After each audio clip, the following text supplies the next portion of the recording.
আসসালামু আলাইকুম, আশা করি সবাই ভালো আছেন। আজকে দেখলাম যে রামি স্যার যে হত্যাকারী, সে বলতেছে যে আমি শাস্তি পাইলে ডলারেরও শাস্তি দেন, ডলারে খুন করছে, আমি ধর্ষণ করছি। তো আমার প্রশ্ন হচ্ছে, সে অকপটে বলতেছে সে ধর্ষণ করছে, তার ওয়াইফকে ছেড়ে দিতে বলছে, তার ওয়াইফের কোনো দোষ নেই।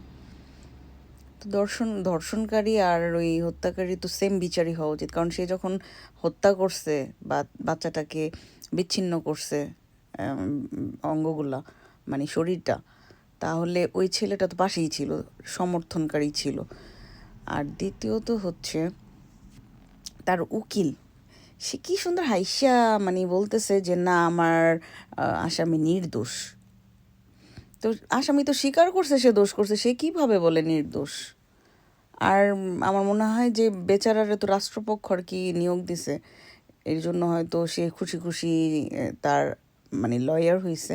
বাট আমার মনে হয় ওই লয়ারের কোনো মেয়ে সন্তান থাকলে বা ছেলে সন্তান থাকলে তার সাথে যদি এমন কিছু ঘটতো, তাহলে সে ওই জায়গায় ওই ব্যথাটা বুঝতে পারতো যে যে ঘটনাটা রামি স্যার বাবার সাথে বা রামি স্যার বাবার মতো অন্যান্য বাবা মায়ের বুক ছিঁড়ে যাইতেছে আর কি বাচ্চা সন্তানের জন্য, এটা ফিল করতে পারতো।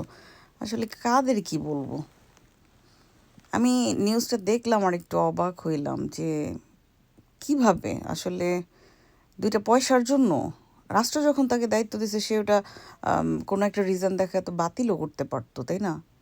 যদিও আমার এই সম্পর্কে ধারণা নাই, আন্দাজের উপরই বললাম।